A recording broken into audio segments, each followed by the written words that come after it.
IPL এর উদ্বোধনে চাঁদের হাট পারফর্ম করবেন কোন কোন তারকা ঘোষণা বোর্ডের। ইডেন গার্ডেন্সে এবার আইপিএল এর উদ্বোধন। 22শে মার্চ শনিবার প্রথম ম্যাচেই ধুমধুমার লড়াই, মুখোমুখি গতবারের চ্যাম্পিয়ন কলকাতা নাইট রাইডার্স ও রয়্যাল চ্যালেঞ্জার্স বেঙ্গালুরু। সেদিন ইডেন গার্ডেন্সে আইপিএল এর উদ্বোধনও। জমকালো অনুষ্ঠান করছে ভারতীয় ক্রিকেট বোর্ড। সেই অনুষ্ঠানের মুখ্য আকর্ষণ কি? শ্রেয়া ঘোষালের গান, সঙ্গে দিশা পাটানির নাচের পারফরমেন্স। বুধবার ভারতীয় ক্রিকেট বোর্ডের তরফে যা আনুষ্ঠানিকভাবে জানিয়ে দেওয়া হলো। গতবার আইপিএল এ চ্যাম্পিয়ন হয়েছিল কলকাতা নাইট রাইডার্স। 10 বছর পর ট্রফি এসেছিল নাইট শিবিরে।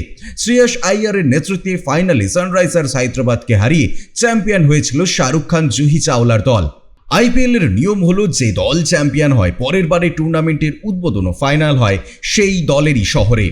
সেই নিয়ম মেনেই এবারের আইপিএল উদ্বোধন ও ফাইনাল ম্যাচ হবে ক্রিকেটের নন্দনকানন ইডেন গার্ডেন্সে।